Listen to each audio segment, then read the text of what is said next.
Hey there, Clashers. If you came looking for war, you've come to the right place. This is Galadon. You're watching another episode of Clash of Clans Attacks, where today the war takes to the skies.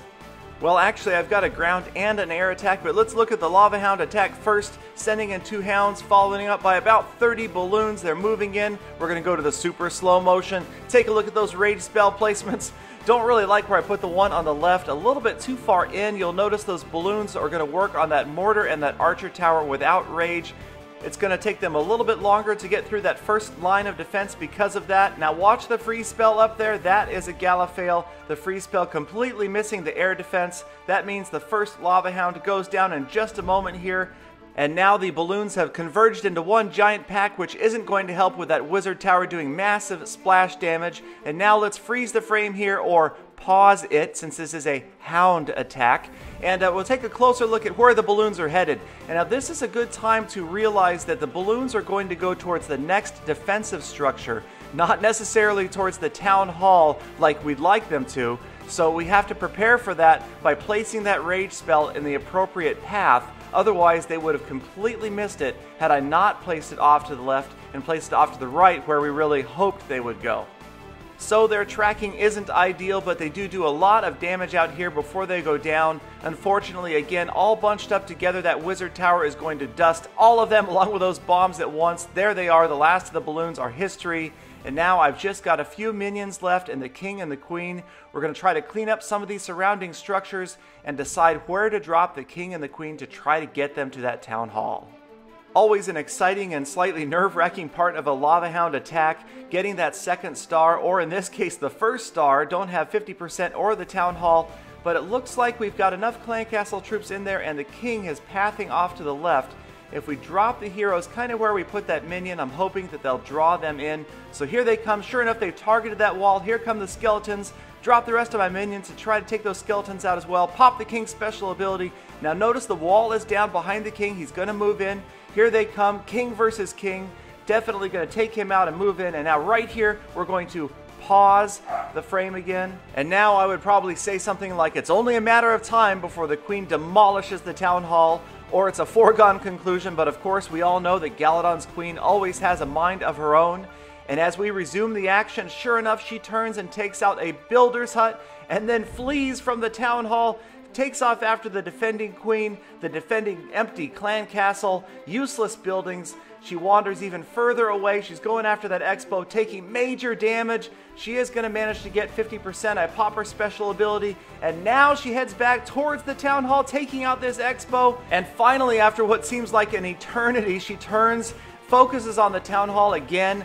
Without any defensive structures around, nothing to stop her, she will just slowly work on this town hall until it is down, winning the second star and a 2-star victory in this clan war.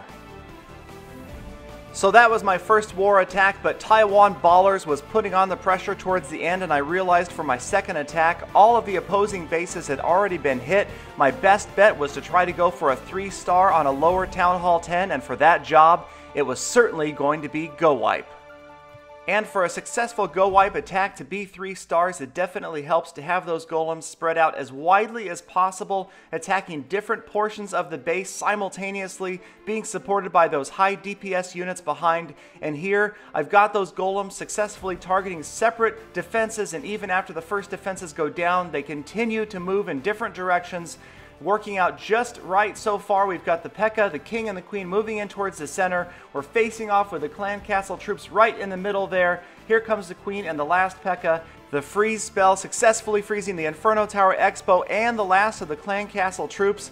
They're moving in towards that town hall enclosure.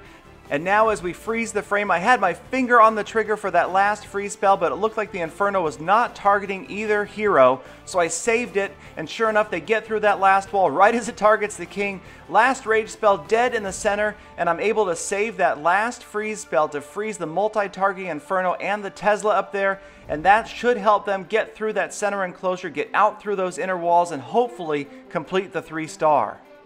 The last of the major obstacles are going down, both of the expos, and there goes the second Inferno Tower.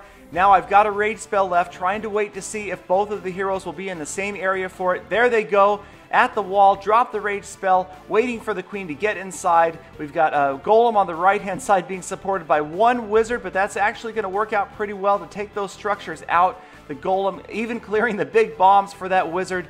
And now the queen dead in the middle of that rage spell. She's going to take out a bunch of surrounding structures here. It's looking good with 45 seconds left on the clock. That's the replay clock. The actual time was still over a minute. I've got my last wizards and archers on the right-hand side going to take out those structures. The queen moving off to the left now perfectly. We only have 2 defensive structures left. The queen is finally going to bust her way out of that wall that the king started for her. They work their way around the corner, taking out those last structures. I desperately wanted to get a 3-star victory here. I had no idea how close this war was going to get in the coming hours. Stay tuned for the exciting conclusion, the second part to this series coming up later on today. In the meantime, please do check out my other videos. Like, comment, subscribe. Let me know what you guys would like to see in future episodes. You know I read those comments. And until next time, make every attack a full attack.